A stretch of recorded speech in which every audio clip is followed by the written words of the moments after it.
Now, schools are set to reopen from tomorrow for the first term of the 2022 academic year, and the rescheduled school calendar has meant more pressure for parents. Now, let's bring in NTV's Helen Aura, who is up and about checking on the back-to-school preparations. Helen, good afternoon. What are you finding out?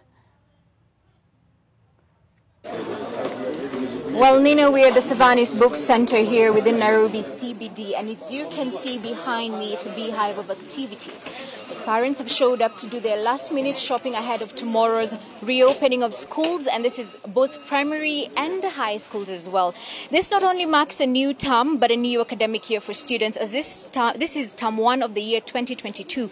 And with the cost of living on the rise, some of the parents that we managed to speak to earlier are really pleading with the government to be mindful of the Mwananchi regarding, even as they take back their children to school. They say some of the cost of food, the cost of transportation has also gone up. We were earlier on at Machakos Country Bus, and the parents were also saying the cost of transport has indeed gone up during this particular season, and they're wondering what lies ahead of their future as they take back their children to school. But for this term, the students are set to be in school for 10 weeks, and the half term will take place on the 26th of May, which will be around for 3 days, and them breaking for a 1-week holiday on the 2nd of July. What the different thing that we're seeing during this year 2020, the Ministry of Education has really tried to merge all the 3 terms together within this year, and if all goes as planned, that means by the year 2023 the academic year will resume as per it was earlier on before COVID-19 occurred. And we know schools, the education, or rather the academic year, was distorted by COVID-19 when schools were closed in 2020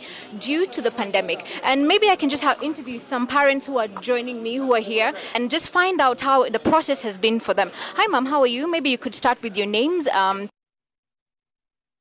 The process has been for you. What are the differences? What are the challenges? And what are some of the things that you're also expecting moving forward? Hi, my name is Nduta. I'm a parent.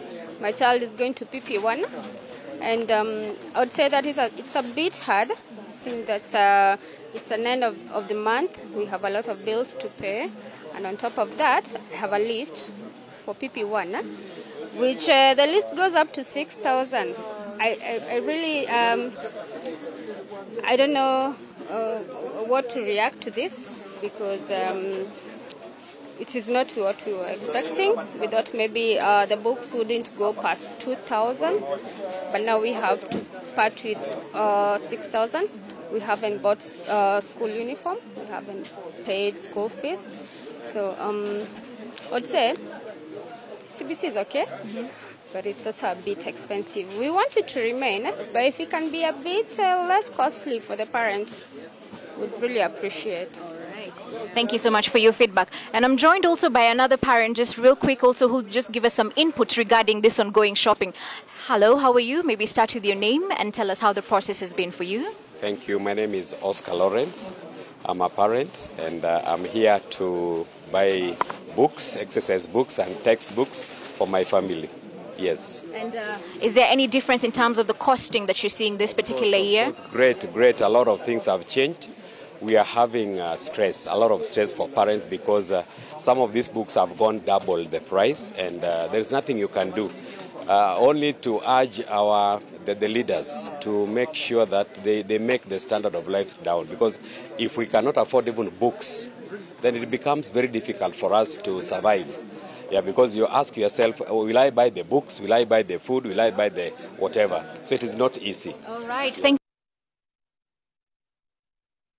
A handful of information out here from the parents. And just before I hand over to you, another key concern that came out from parents earlier on was the fact that they are asking the Ministry of Education to ensure, or rather to think about having book banks, in the sense that when a child goes to the next grade,